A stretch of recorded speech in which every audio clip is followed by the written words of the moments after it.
제가 쓸데없이 키가 커가지고 죄송합니다. 이거 제가 조금 약간 들어도 되겠습니까? 밑에 발판에. 네. 생각보다 무겁네요.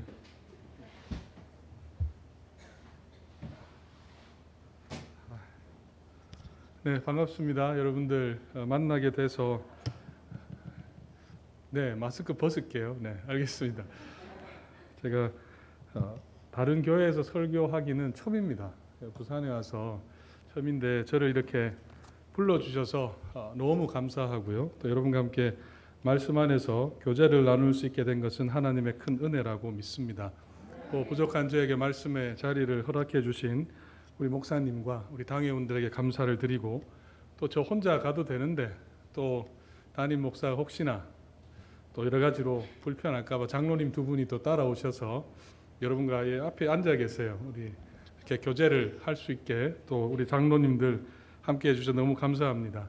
저는 오늘 하나의 소망을 가지고 왔습니다. 오늘 말씀을 통해서 저 목사가 얼마나 설교를 잘하나 저를 보고 들을 것이 아니라 이곳에 계신 하나님을 만나시기를 주의 이름으로 축복합니다. 예배를 통해서 가운데 계시는 그 하나님을 만나고 꼭 돌아가시기를 바랍니다. 저는 미국에서 한 15년 이민자로 살다가 2020년에 시온성 교회로, 횟수로 3년인데요. 달수로 계산하면 16달. 이제 부산, 저는 고향이 대구입니다. 대구인데 부산에서 이제 시작을 하고 있습니다. 제가 와서 참 걱정되는 게 하나 있어요. 뭘 걱정하냐면 제가 와서 성도들 얼굴을 기억하는데 여기를 기억합니다. 다 마스크를 쓰고 있는 얼굴만 기억하는데 이제 걱정이 되더라고요. 이 마스크 벗으면 어떻게 하지? 제가 지금까지 많은 분들을 뵙지는 못했지만 마스크를 벗으면 제가 상상했던 이상의 얼굴들이세요. 다들 너무 이쁘고 너무 인물들이 좋으셔서 제가 상상했던 것과 너무 다르다. 그래서 요즘은 마스크를 벗는 게 과연 좋을까? 이런 생각을 하면서 이제 걱정이 있습니다. 여러분 어떠세요? 마스크 벗는 게 좋습니까? 그래도 마스크 벗는 게 좋죠. 근데 하지만 저는 다시 또 교인들 얼굴을 다 외워야 되는, 요람을 보니까요 사진이 나오는데 사진이 너무 달라요. 요람에 있는 사진이 너무 달라서 제가 조금 이제 앞으로 당황할 그런 시간들이 있을 것 같습니다. 그동안 참 힘든 시간 잘 버텨 오셨다고 저는 생각합니다. 너무 수고하셨고요. 또 교회를 지키느라 수고해 주셔서 진심으로 감사합니다. 이 시간 우리 자신들 한번 격려를 하면 좋겠어요. 어느 심리학자에 따르면 이렇게 안으면 참 위로가 된다고 하는, 이렇게도 아주 본인에게 심리적으로 안정을 준답니다. 이 시간 한번 이렇게 한번 해보시죠. 하서 이렇게 스스로 팔을 만지시면서 잘했다, 잘 참아왔다. 네, 마음이 좀 평안해지시나요? 이 심리적으로 이 굉장한 효과가 있다는 말을 제가 드렸습니다. 그래도 성도들의 삶을 지난 몇 개월 되진 않았지만 살펴보면 참 힘든 시간들을 지나온 것 같습니다. 제가 지금까지 목회를 긴 시간을 하진 않았지만 제가 들은 많은 말들 가운데 가장 많이 들었던 말이 하나 있어요. 제가 그 말을 들으면서 참 특별하다 하는 생각을 했던 이유가 있습니다. 제가 많이 들었던 말은, 목사님 올해는 작년보다 더 힘듭니다. 그런 말씀을 하시더라고요. 여러분, 그래서 또 한 분이 저에게 뭐라고 말씀하시냐면, 목사님 아랫돌 빼서 윗돌 갭니다. 무슨 뜻인지 아세요?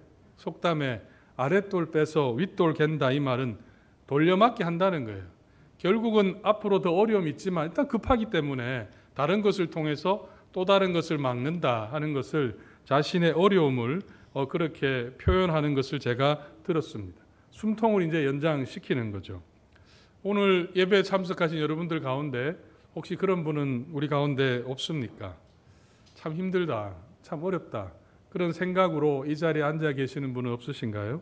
근데 참 특이한 점은, 제가 놀랍게 생각하는 것은 해마다 올해가 더 힘든다고 하면서 잘 버텨가세요.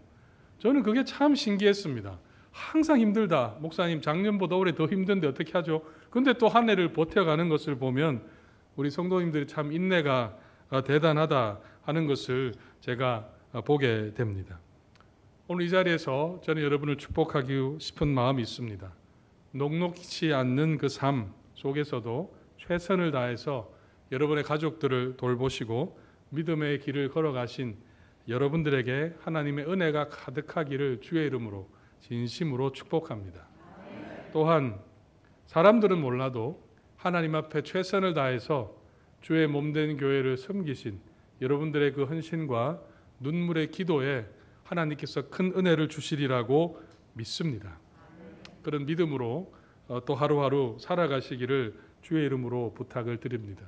물론 어제 아니 오늘 지나서 내일이 되어도 우리의 삶이 특별히 달라질 것은 없을 겁니다. 아마 어쩌면 우리의 삶은 오늘보다 내일이 더 힘들 수가 있습니다. 지금은 자유롭게 교회를 나올 수 있겠지만 어느 순간이 되면 육신의 연약함으로 인해서 교회 마당을 출입하기가 어려울 때가 분명히 올 것입니다. 경제적인 능력도 과거와는 다르게 점점 사라지는 때가 올 것이고, 목사가 가서 축복의 말씀을 전해야 되는데 제가 자꾸 이상한 말을 하는 것 같네요. 근데 그게 현실이지 않습니까? 병으로 오늘도 제가 한 청년에서 기도했습니다. 이유가 백혈병 판정을 받았다는 거예요. 이제 20대 말인데 청천벽력 같은 소리를 듣고 저에게 기도를 부탁했습니다. 그것이 우리의 인생인 것 같아요. 점점 좋아지면 참 좋겠지만 현실은 그렇지 않은 것을 우리는 많이 봅니다. 그럴 때 제가 여러분에게 기억해야 될 한 문장의 말씀을 죄송합니다. 말씀을 드리면, 하나님께서 우리에게 기대하는 것은 성공이 아니라 성숙이다.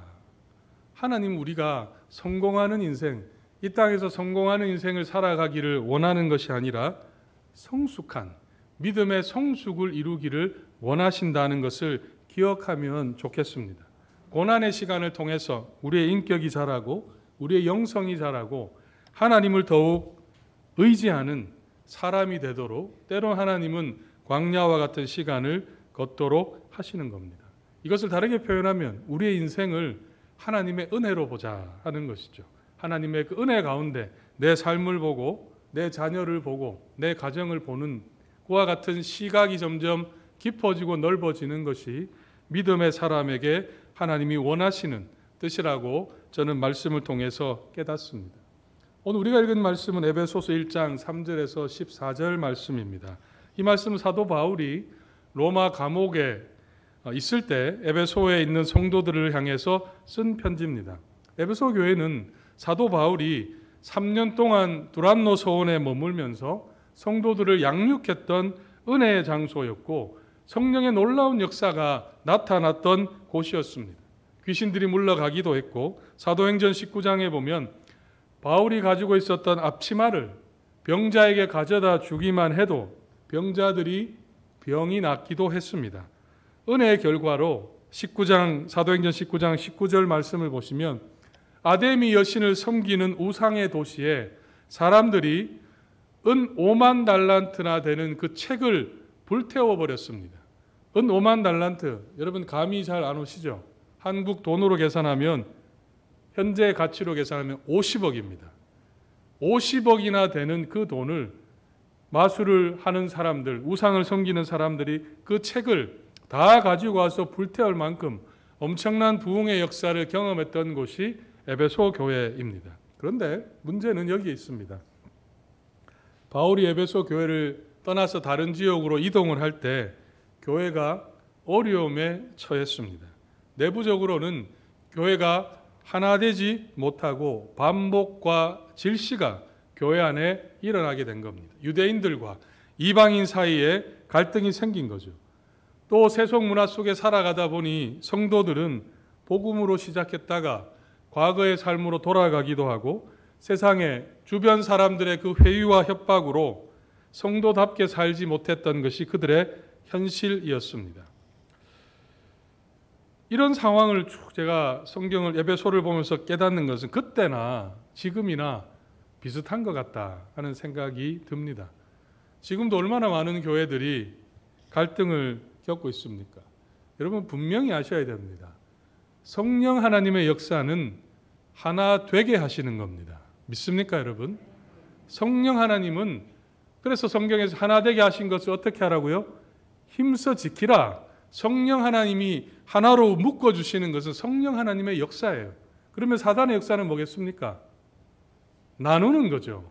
하나님과는 반대로 가는 겁니다. 여러분 잘 분별하시고 교회를 보시기를 바라요. 하나님은 하나 되게 하시는 겁니다. 에베소 교회도 하나 됐지만 교회 외부적으로 사단이 시험이 찾아왔습니다. 성도들 사이에 반복과 질시와 싸움이 일어나게 시작합니다.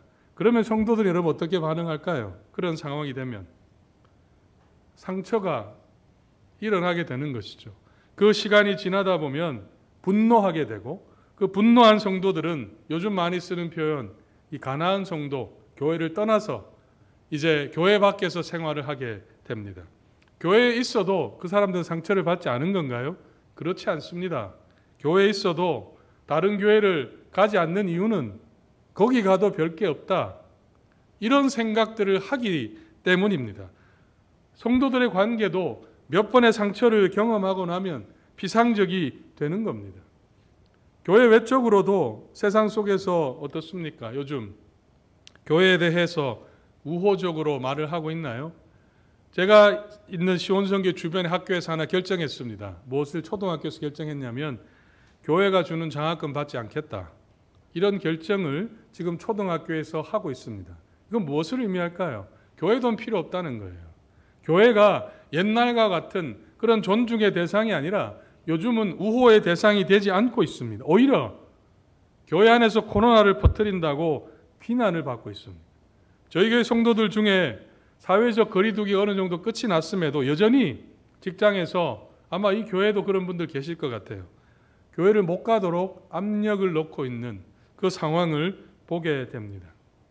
이런 외적인 내적인 갈등, 어려움이 있으면 여러분 우리는 어떻게 일반적으로 반응합니까? 처음에는 믿음으로 살아가려고 애를 씁니다. 그런데 그것이 계속 지속이 되다 보면 소심해지죠. 이렇게 하는 게 맞는 건가? 주위의 사람들이 회유하고 그러면 점점 어려워지는 상황 속에서는 타협을 선택하게 됩니다. 여기까지만 하자. 그런 생각을 하게 되고 몇 번의 손해를 겪고 이용당했다 생각하면 깨닫는 게 있습니다. 믿음 드러내면 절대 안 된다. 아무도 내가 교회 다니는 것을 모르게 해야 되겠다. 그런 생각들을 하게 됩니다. 살아남기 위한 것이죠. 믿음을 버리진 않았지만 주변 상황을 따라가는 것이 우리 성도들의 모습임을 우리는 내 자신의 경험을 통해서도 확인하게 됩니다. 그러면 찾아오는 고민이 하나 있어요. 어떤 고민이 찾아옵니까? 하나님 앞에 부끄럽기도 하고 내가 구원받은 사람이 맞는지 의심이 우리 가운데 찾아오는 것이죠. 사단이 노리는 게 바로 그 지점입니다. 우리로 하여금 하나님을 의심하게 합니다. 하나님이 나를 사랑하는지를 의심하게 만들고 내 구원을 의심하게 만드는 겁니다. 우리 축복로교회 성도님들은 사단의 꾀임에 넘어가는 분이 단 한 분도 없기를 주의 이름으로 축복합니다. 교회 이름 너무 좋지 않으세요? 축복로교회. 축복 있는 길, 정말 그런 이름과 같은 교회 되시기를, 그 교회를 만들어 가시는 여러분이 되시기를 주의 이름으로 부탁을 드립니다. 중요한 것은 이것인 것 같습니다. 왜 이렇게 나약해졌냐 하는 점이죠. 왜 이렇게 우리는 세상 속에서 믿음이 우리의 삶을 주도하지 못하는가? 은혜를 알지만 왜 우리는 그것이 내 삶으로 나타나지 않는가? 저는 오늘 말씀을 통해서 그 이유를 찾게 되었습니다. 오늘 말씀을 가보면 바울이 그 에베소에 있는 성도들을 향해서 나약한 상태로 살아갈 수밖에 없는 이유에 대해서 말씀을 하고 있는데요. 오늘 말씀을 다시 한번 여러분 성경을 보시면 성경에 계속해서 반복되어 나오는 단어들이 있어요. 4절 말씀에 이런 말씀이 있죠. 창세전에 그리스도 안에서 우리를 택했다. 하나님의 선택을 말씀하고 있고 5절에도 어떤 표현이 나옵니까? 비슷한 의미가 5절에 어떤 단어죠? 예, 그 기쁘신 뜻대로 우리를 예정하사. 역시 우리 오여전도의 트렌드입니다. 그죠? 바로 응답이 되니까 참 좋습니다. 예정했다 이런 표현이 있고요. 9절에도 나와요. 9절에도 어떤 표현이 있죠? 9절 끝에 보면 예정하신 것이니 11절에도 우리가 예정을 입어 하나님의 철저한 은혜 속에 우리가 구원받았고 하나님의 자녀가 되었음을 지금 바울은 에베소 성도들에게 가르쳐 주고 있습니다. 왜 그것을 가르쳐 줬을까요?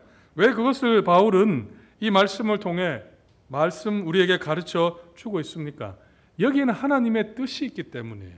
하나님의 원하시는 것이 있습니다. 오늘 또 말씀을 한번 가보시면 반복되이 또 가르쳐 주는 게 있습니다. 6절을 보시면 그렇게 택하신 이유가 나오죠. 6절에 무엇이라고 되어 있습니까? 우리를 예정하신 이유가 어디에 있나요? 그의 은혜의 영광을 찬송하게 하기 위해서. 하나님이 성도를 세우신 이유는 여기에 있습니다. 그의 은혜의 영광을 찬송하도록 하기 위함이다. 한 번뿐이 아니에요. 12절 말씀에도 끝에 보면 그 말이 나오죠. 그의 영광의 찬송이 되게 하려 하심이라. 우리를 택하신 목적을 다시 한번 말씀하고 있어요. 14절에도 똑같습니다. 끝에 가보시면 같이 한번 14절 한번 읽어볼까요? 시작. 이는 우리 기업의 보증이 되사 그 얻으신 것을 속량하시고 그의 영광을 찬송하려 하심이라. 아멘. 아멘이십니까? 여러분 이 말씀을 통해 무엇을 확인할 수 있습니까?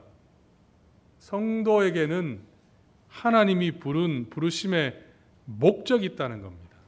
단순히 하나님께서 우리를 천국 가는 티켓을 주기 위해서 불렀던 것이 아니라는 겁니다. 그것은 자연히 주어지는 것이고 무엇인가요? 하나님의 영광을 찬송하는 것, 하나님의 영광이 되는 찬양하는 자들로 세우기 위해서 하나님이 저와 여러분을 부르셨다는 것을 말씀하고 있습니다. 다르게 말씀드리면 성도의 삶의 목적은 분명합니다. 무엇을 위한 건가요? 하나님의 영광의 찬송이 되기 위한 것. 축복로 교회가 이 땅에 존재하는 이유도 여기에 있습니다. 이 교회를 통해서 무엇 되도록 하기 위한 것인가요?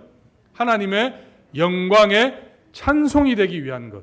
우리가 교회가 하나 되는 것은, 교회가 존재하는 이유는 교회를 통해서 하나님의 영광을 드러내고 하나님을 찬송함을 세상 사람들이 보도록 하기 위해서 하나님은 교회를 지역에 두셨습니다.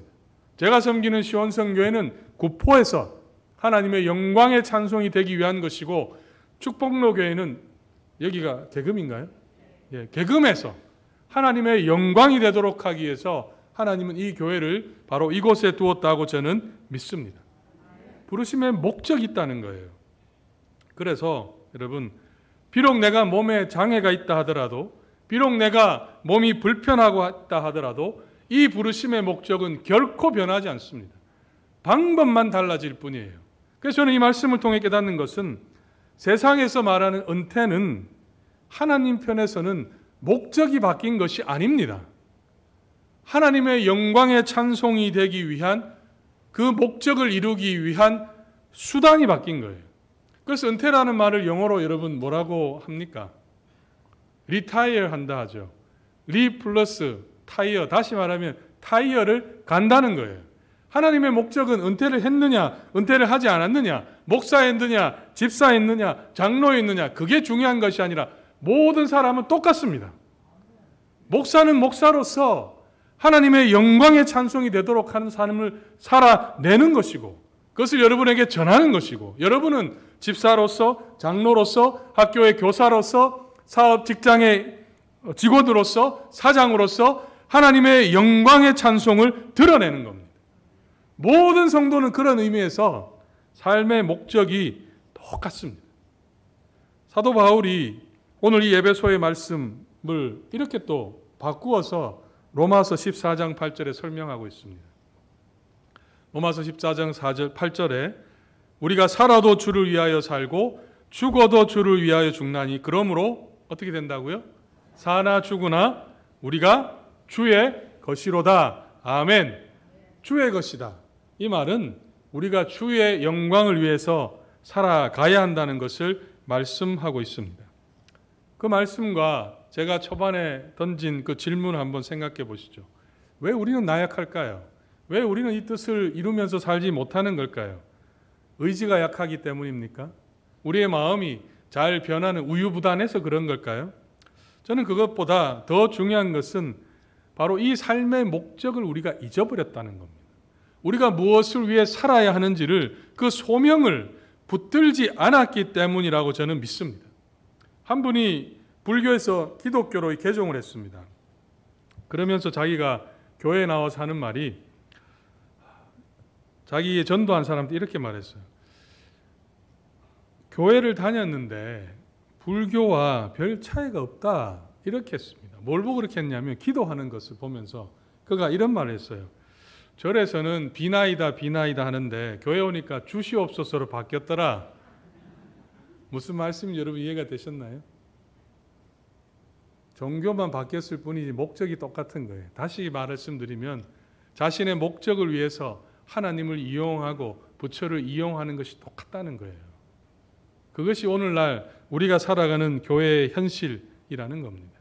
오늘 성경이 다시 한번 우리에게 가르쳐주고 있습니다. 우리의 삶의 목적은 하나님의 영광의 찬송이 되기 위함입니다. 하나님을 이용하기 위해서 우리가 이곳에 있는 것이 아니라 오히려 하나님이 우리를 통해서 그의 영광을 찬송받기를 원하신다 하는 사실을 우리는 붙들어야 됩니다. 그 목적을 붙들 때 우리가 넘어지지 않는다는 말씀이에요.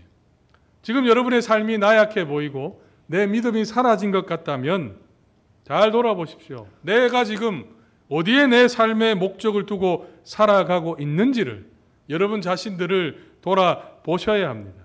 나약해지지 않고 넘어지지 않고 믿음의 길을 끝까지 가기 위해서는 바로 이 목적을 우리 날마다 확인하고 영광의 찬송이 되기를 기도하고 그것을 위해서 매진해 나가야 된다고 저는 믿습니다.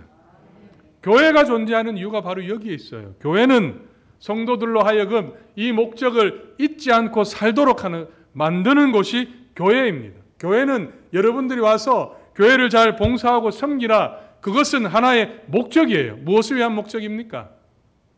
하나님의 영광의 찬송이 되기 위한 목적이죠. 우리 오선교회도 목적이 여기에 있어야 돼요. 교회에 와서 청소를 하고 물론 필요합니다. 강대상을 닦고 너무 중요한 일이죠. 그런데 그것을 하는 이유를 아셔야 된다는 거예요. 왜 그렇게 해야 됩니까? 하나님의 영광의 찬송이 되기 위해서예요. 교회뿐입니까? 세상에 나가서도 그 목적이 여러분의 삶의 목적이 되어야 됩니다. 그래서 우리는 돈을 벌어도 함부로 벌 수 없는 겁니다. 돈을 버는 것, 돈을 많이 버는 거 하나님이 기뻐하지 않아요. 하나님이 기뻐하는 것은 돈을 작게 벌어도 하나님의 영광에 맞게 벌라는 겁니다. 우리는 그것을 놓쳐버렸어요. 그래서 헌금을 많이 하면 그 사람의 믿음이 좋은 것으로 생각하지만 하나님은 다른 것을 보는 겁니다. 돈을 벌어도 과연 그 버는 것이 하나님의 영광이 되는가? 그 돈을 통해 사용함의 문제가 아니라 버는 것부터 달라야 된다고 제가 지금 여러분에게 오늘 말씀을 통해 전하는 겁니다. 이 목적의 붙듦의 소중함에 대해서 제가 저의 경험을 잠시 말씀드리겠습니다. 제가 2015년 미국 LA에 살면서 이제 자그마한 교회 동부에 있는, 뉴욕 밑에 있는 동부에 있는 교회로 담임으로 청빙을 받았습니다. 한 달 정도 공백이 생겼습니다. 그때 제가 했던 것 중에 하나가 퇴직금이 나오니까 우리 집사람 모르는 이야기입니다. 예. 퇴직금을 받아서 제가 어떻게 했냐면 스페인에 있는 산티아고 길을 가야 되겠다. 들어보셨나요? 영성의 길. 그런 길이 있습니다. 한번 나중에 자녀들이 좀 형편이 되면 한번 꼭 보내달라고. 길이 한 800km인데 이 걸어가는 길입니다. 그 길을 사도 야고보가 스페인에 복음을 전하러 가면서 갔던 그 길을 기념해서 이제 산티아고 길이다 이렇게 말하는데, 거기를 가면 증명서가 있어요. 그 길을 마치는 사람한테 증명서가 주는데 제가 팁을 하나 드릴게요. 800km 다 걸을 필요가 없어요. 100km 이상만 걸으면 됩니다. 그 100km 이상을 제가 이제 걸으려고 갔었죠. 그 증명서를 받았는데 가기 위해서 제가 참 준비를 많이 했습니다. 4달 전부터 뭐 그냥 간 게 아니고요. 벌써 생각하고 있었던 거예요. 나는 저기 꼭 간다. 그래서 4달 전부터 이제 막 10km, 하루에 10km, 15km씩 막 걸어 다녔습니다. 그리고 뭐 좋은 장비, 등산화, 또 여기 오니까 한국 분들은 저희 동네 번방산 가는데 가는 복장문이 그 에베레스트로 올라가는 그런 복장으로 올라가시더라고요. 저도 이제 그 길을 가야 되니까 참 좋은 장비를 구입했어요. 이제 출발합니다. 연습을 했습니다. 근데 한 10km 지나가니까요, 힘들더라고요. 막 불평이 생기는 거예요. 어떤 불평이? 왜 사도 야고보는 여기를 가가지고 사람 고생시키냐? 안 갖고 좋은 길 갔으면은 내가 이렇게 고생 안 해도 되는데 이 사람이 연약함이죠. 사람이 연약하면 이런 일이 생기더라고요. 제가 그 길을 이제 불평을 하면서 그래도 돈을 투자했으니 가야 되지 않습니까? 쭉 가면서 많은 외국인들을 만났어요. 만나는데 도착 하루 전에는 대만에서 온 자매를 만났습니다. 배낭이요, 얼마나 큰지 제가 보면서 대만 사람이 좀 작더라고요. 배낭이 거의 자기 몸만 해요. 근데 그걸 메고 몇 킬로 걸어왔느냐 물으면 800킬로를 걸어온 거예요. 와, 대단하다. 저는 이 100킬로 걸어가는데도 얼마나 힘든데 그걸 걸어왔고요. 어떤 독일 할머니는 연세가 80이에요. 80인데 그 길을 걸어서 완주를 하시더라고요. 제가 다리가 아프다고 하니까 저한테 자기가 쓰려고 준비한 약도 주고 약을 제가 바르고 이렇게 지나갔습니다. 한국에서 온 분 한 분 만났습니다. 그분 암 환자였습니다. 암 환자인데 거기에 가서 그 길을 걸어가는 겁니다. 제가 이렇게 또 중간에 길을 가다 보니까 사라지는 사람들도 있어요. 그 차이가 뭘까? 제가 보니까 좋은 등산화, 좋은 배낭을 맨 게 아니었어요. 이유는 딱 하나 있습니다. 내가 이 길을 끝낸다, 목적의식이 분명한 사람은 그 길을 걸어오더라고요. 반면에 남들 가니까 나도 한번 가보자, 구경하러 가보자, 이런 마음으로 온 사람들은 중간에 다 떨어져 나갑니다. 나중에 택시 타고 가기도 하고요. 제가 그걸 이렇게 눈으로 보면서 이 목적을 붙드는 게 정말 중요하고, 이 목적을 붙들면 그 삶이 그 목적을 따라가는구나를 제가 보았습니다. 저는 이 축복로교회 성도 여러분 모두가 하나님의 영광의 찬송이 되시기를 주의 이름으로 축복합니다.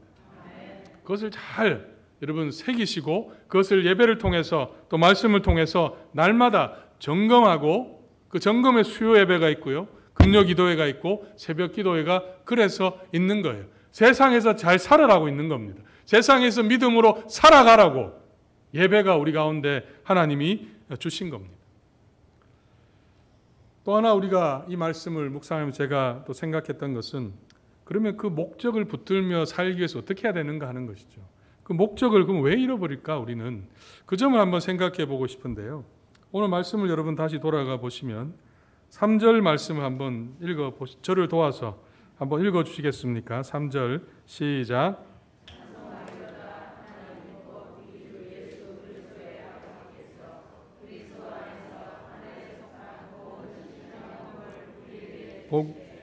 아멘. 감사합니다. 이 신령한 복을 무엇을 말하겠습니까? 하나님, 우리 주 예수 그리스도의 아버지, 성부 하나님을 의미하시죠. 성부 하나님이 우리에게 신령한 복은 무엇을 의미할까요? 구원의 은혜를 의미합니다. 구원의 은혜를 우리 성부 하나님께서 주셨다고 말씀을 하고 있습니다. 그리고 또 거기서 끝이 아닙니다. 5절 말씀으로 가보시면, 그 기쁘신 뜻대로 우리를 예정하사 예수 그리스도로 말미암아 자기의 아들들이 되게 하셨으니, 우리가 하나님의 아들이 되게 하는데 이번엔 누가 일하셨죠? 성자 하나님, 예수 그리스도가 우리의 구원을 위해서 7절로 가보시면 어떻게 하는지 나와요. 그의 피로 말미암아 속량 곧 죄사함을 받았느니라. 예수님께서 우리의 구원을 위해서 실행하신 것이 십자가에서 죽으시고 부활하셨다는 사실을 지금 이 바울을 통해서 하나님이 가르쳐 주고 있습니다. 정리하면 성부 하나님이 구원을 계획했고 성자 하나님이 그 구원을 이루셨다는 겁니다. 거기가 끝이 아닙니다. 13절, 14절 이제는 누가 등장하나요? 13절, 14절 13절에 같이 읽어볼까요? 시작. 그 안에서 너희도 진리의 말씀 곧 너희의 구원의 복음을 듣고 그 안에서 또한 믿어 약속의 성령으로 인치심을 받았으니, 14절도 읽겠습니다. 이는 우리 기업의 보증이 되사 그 얻으신 것을 속량하시고 그의 영광을 찬송하게 하려 하심이라. 아멘. 우리의 구원을 위해서 누가 또 일하셨습니까? 성령 하나님이 일하셨어요. 다시 정리하면 성부 하나님은 우리의 구원을 계획했습니다. 그 구원이 성자 예수 그리스도를 이 땅 가운데 보내시는 겁니다. 그 구원을 실행하시는 분이 누가 하셨나요? 성자 예수님께서 우리의 죄를 위해서 십자가에 못 박혀 죽으시고 부활하셨습니다. 그리고 성자 하나님이 승천하시고 우리에게 오신 분이 누구신가요? 성령 하나님이세요. 성령 하나님 지금 무엇을 하셨습니까? 우리 구원의 보증이 된다. 이렇게 말씀합니다. 구원의 보증이 된다는 것은 우리 구원을 빼앗기지 않도록 누가 하신다고요? 성령 하나님께서 일하시고 계시다는 겁니다. 다시 말하면 정리하면 이겁니다. 이 구원을 지금 누가 이루셨나요? 성삼위 하나님께서 이루셨어요. 구원은 예수님의 십자가의 죽으심과 부활뿐만이 아니라 우리의 구원을 위해서 태어나기 전부터 성부 하나님께서는 계획하셨습니다. 그 계획을 따라서 성자 예수님께서 오셨고, 그리고 성령 하나님께서는 우리가 구원에 이를 때까지 보증, 지키시고 보호하시고 인도하신다고 오늘 말씀하고 있습니다. 제가 드리는 말씀의 포인트를 여러분, 이 내용입니다. 우리의 구원은 저와 여러분이 가진 하나님의 자녀됨은 성삼위 하나님의 역사를 통해 이루어졌다는 사실이에요. 다르게 표현하면 가치가 있다는 말입니다. 우리의 구원이 공짜가 아니라 하나님의 계획 속에 이루어진 놀라운 가치를 가지고 있는 구원이라는 거예요. 여러분, 구원의 확신이 있으십니까? 지금 이 자리에서 죽어도 여러분 천국 간다는 확신이 있습니까? 지금 그것을 누가 이루고 계시나요? 성삼위 하나님께서 우리의 구원을 위해서 일하고 계시는 겁니다. 엄청난 가치를 가진 것이 바로 우리가 받은 구원의 은혜라는 겁니다. 그러면 왜 우리가 나약해졌을까요? 우리가 왜 목적을 붙들고 살지 못하겠습니까? 내가 가진 그 구원이 가치가 있는지를 모르기 때문입니다. 우리 여성분들이 많은데 미국에 때 어느 교회 가니까요, 여성 성도가 새로 오면 뭘 하는지 아세요? 목 뒤를 본다고 그러더라고요. 이거 왜 봅니까? 메이크업 뭔지. 그런 교회가 있어요. 깜짝 놀랐습니다. 어떤 여성분이 여러분 명품을 만약에 보면 저 사람이 들고 있는 게 명품인지 아닌지 뭘 보면 알 수 있습니까? 비 오는 날 보면 알아요. 그 가방이 머리로 가면 그건 가짜고 가슴으로 들어가면 그게 진짜예요. 이제 이해가 되셨나요? 제가 하는 말씀은 그겁니다. 가치입니다. 가치. 우리가 가지고 있는 그 구원의 가치가 얼마나 소중한지를, 얼마나 중요하고 얼마나 값이 있는지를 우리가 잊어버렸기 때문에 우리를 구원해 주신 하나님을 위해서, 그의 영광을 위해서 살아가지 못한다는 말입니다. 나약해진 채로 믿음을 따라 살지 못한다는 겁니다. 여러분, 구원의 소중함을 얼마나 알고 신앙생활을 하고 있습니까? 마틴 루터 킹 목사, 미국의 흑인들의 노예 해방을 위해서, 흑인들의 자유를 위해서 마틴 루터 킹 목사가 노력을 했습니다. 근데 그가 39살의 나이에 암살자의 손에 의해서 세상을 떠났습니다. 그때 그의 장례식에서 많은 사람들이 그에게 이렇게 조사를 했습니다. 신은 그에게 너무 짧은 시간을 주었다. 그 조사의 의미는 아마 그가 더 많은 시간, 더 오래 살았으면 흑인들의 인권을 위해서 더 많은 결과를 얻어냈을 텐데 너무나 짧게 인생을 마감한 것에 대한 안타까운 마음을 담은 조사였습니다. 그런데 한 사람, 윌리엄 페리만이라는 사람은 전혀 다른 조사를 했습니다. 그는 마틴 루터 킹이 남겼던 말을 인용하면서 이렇게 조사를 했어요. 모든 비극 중에서 최악의 비극은 젊어서 죽는 것이 아니라 75까지 살지만 한 번도 진정으로 인생을 살아보지 못하고 죽는 것, 그것이 가장 큰 비극이다. 이렇게 말을 했습니다. 성도의 비극이 뭘까요? 성도답게 살지 않는 것이 비극입니다. 100년을 살아도 성도답게 살지 않는 그 100년은 하나님 앞에 아무런 의미가 없다는 말입니다. 오늘 제목이 소명입니다. 여러분의 구원해 주신 그 하나님의 뜻을 따라서 성도답게 지금까지 살아오셨습니까? 앞으로 여러분 어떤 삶을 살기를 원하십니까? 믿음의 사람답게 살아가는 저와 여러분 되시기를 부탁을 드립니다.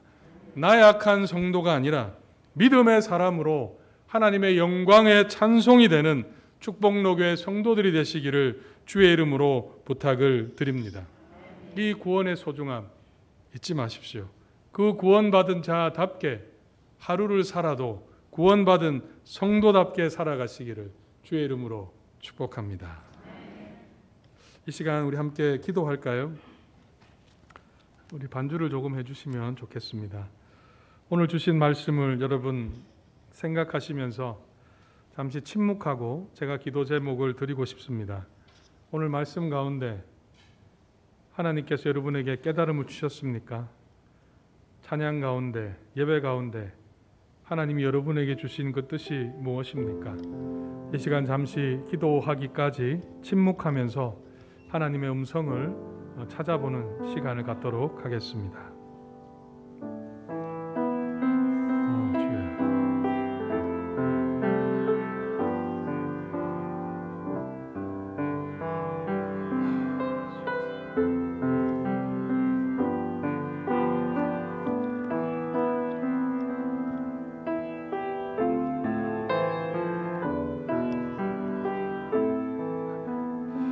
우리 같이 기도하기를 원합니다. 하나님께서 주신 뜻이 있다면 그것을 붙들고 기도하시고요. 제가 여러분에게 드리고 싶은 기도의 제목은 하나님 단 하루를 살아도 하나님의 원하시는 삶을 살게 하여 주시옵소서. 용기를 주시고 믿음을 주시옵소서. 주일만의 성도가 아니라 일상의 성도가 되게 해 주옵소서. 내가 받은 구원의 은혜가 얼마나 소중한 것임을 깨닫게 해주시고 나에게 구원의 은혜를 주신 하나님을 기쁘시게 하는 삶이 되게 해달라고 기도하시고 또한 여러분이 속한 이 축복로 교회가 구원의 은혜를 전하는 교회가 되게 하시며 교회의 모든 성도들이 세상 속에서 하나님의 영광에 찬송이 되는 우리 교인들이 되게 하여 주옵소서. 우리 오여성교회 이 소명을 잊어버리지 않고 오성교회 모든 회원들이 하나님의 영광을 찬송하는 우리 성교 회원들, 성교회가 되게 해 주시옵소서. 여러분 자신과 교회와 또한 우리 오선교회를 위해서 함께 기도하고 제가 기도하겠습니다. 사랑의 아버지 하나님, 오늘도 하나님의 말씀을 함께 나누었습니다. 주님, 우리가 이 땅을 무엇을 위해 살아야 하는지, 왜 이렇게 우리가 나약해진 상태로 위축되어 살아가고 있는지 오늘 말씀을 통해 하나님 함께 확인했습니다. 하나님, 우리는 하루를 살아도 성도답게 살아가고 있습니까? 하나님, 우리의 삶이 정말 하나님 앞에 비극적인 성도의 삶을 살아가고 있지는 않습니까? 주여, 우리를 도와주셔서 하나님 단 하루를 살아도 하나님의 영광의 찬송이 되는 우리의 삶이 될 수 있기를 원합니다. 과거에 지었던 죄들 하나님 이제는 끊어버리기를 원합니다. 하나님, 오늘부터는 우리의 삶이 달라지기 원합니다. 성도로서 이 땅을 살아갈 수 있도록 주여 도와주시기를 원합니다. 하나님, 우리가 속한 축복로 교회를 하나님 은혜 위에 은혜로 인도하여 주시기를 원합니다. 이 교회에 속한 모든 성도들이 하나님의 영광의 찬송을 나타내는 교회가 되게 하시고 그 일을 위해서 세우신 목사님과 교육자들과 하나님 모든 장로님들 하나님 붙드셔서 이 교회에 속한 성도들이 하나님의 영광의 찬송을 되는 그 일에 헌신하며 말씀을 통해 성령의 역사가 이 당단을 통해 나타나게 하여 주시기를 간절히 바라옵고 소망합니다. 열매가 많은 교회가 되게 하시고 주의 자녀들이 이 삶의 목적을 붙드는 교회로 설 수 있도록 역사하여 주시옵소서. 우리 오여선교회를 여전도회를 하나님 붙들어 주시기를 원합니다. 우리 오여전도회도 하나님의 영광의 찬송이 되기 원합니다. 회원들 한 사람 한 사람 주의 손에 붙드시고 주께서 인도하시고 구원이 얼마나 소중한가를 그들이 피부로 체험하게 하시고 구원받은 자로서 교회를 섬기며 하나님 교회 구석구석을 봉사하며 선교를 할 때에 하나님의 영광이 이들을 통해 드러나게 하여 주시옵소서. 오 주님,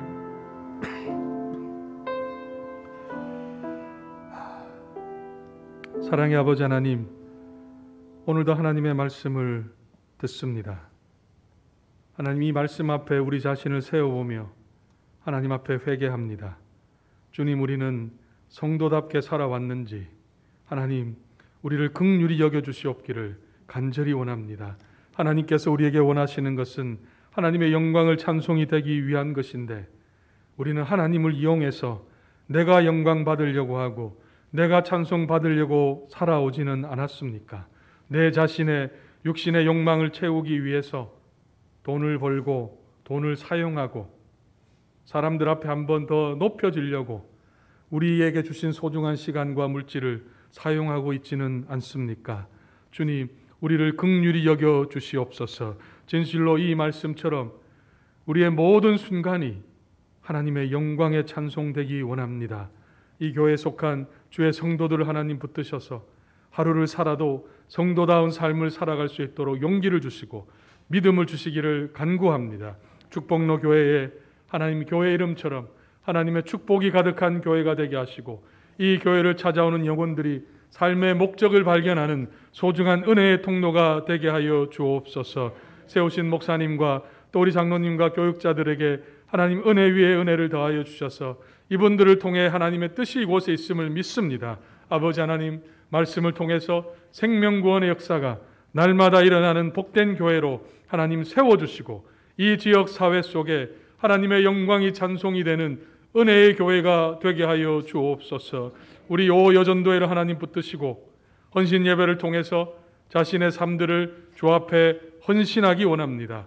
하나의 이벤트가 되지 않도록 하나님 붙들어 주시고 모든 회원들이 하나님의 영광에 찬송이 되는데 집중하며 계획들을 세워갈 수 있도록 도우시고 그 일들을 이루어갈 때마다 하나님의 놀라운 역사가 그들의 사역 가운데 함께하여 주시옵소서.